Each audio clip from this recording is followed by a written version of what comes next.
Nous sommes très préoccupés en Russie par toute cette histoire parce que, tout d'abord, la Russie est accusée des choses capitales, sans preuve aucune, vraiment sans preuve.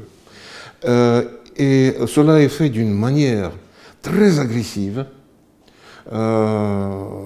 disons, pas respectueuse du tout. Mais ils sont allés jusqu'à accuser le président Poutine, en le pointant du doigt. Boris Johnson, leur ministre des Affaires étrangères, a clairement dit que c'est le président Poutine qui est derrière cette histoire.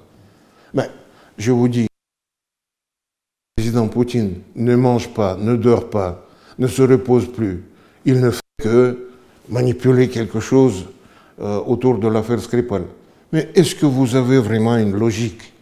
Est-ce que vous avez vraiment une compréhension comment le monde contemporain fonctionne? Paraît-il que non.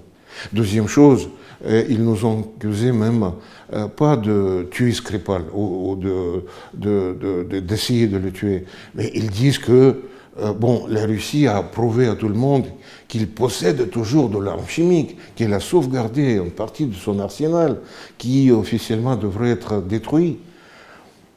Là, je peux vous dire qu'en 2017, 3 ans avant le planning qui a été, disons, retenu auparavant, la Russie a officiellement annoncé à tout le monde qu'elle a terminé la liquidation de son arsenal chimique. Cette liquidation a été certifiée et confirmée par les experts internationaux, donc, dont l'Organisation pour la liquidation de l'arme chimique. Il y a eu des Américains là-bas, des Britanniques et beaucoup d'autres qui ont confirmé que basta, c'est tout, c'est fini. La Russie ne possède plus d'armes chimiques.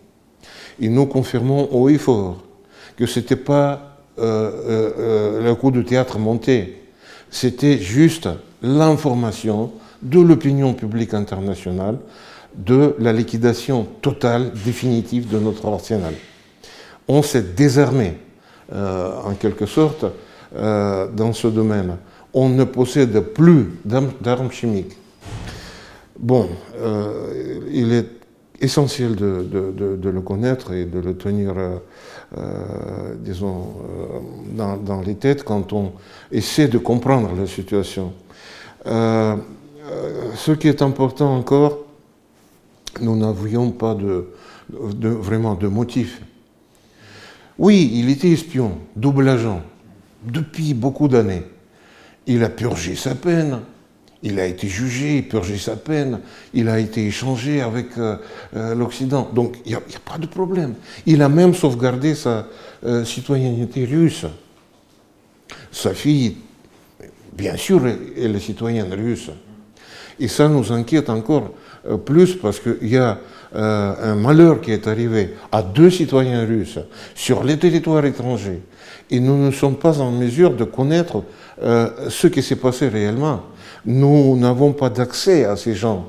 Nous ne connaissons même pas s'ils sont vivants du tout, s'ils se rétablissent ou si c'est vraiment très très grave. Nous ne connaissons pas.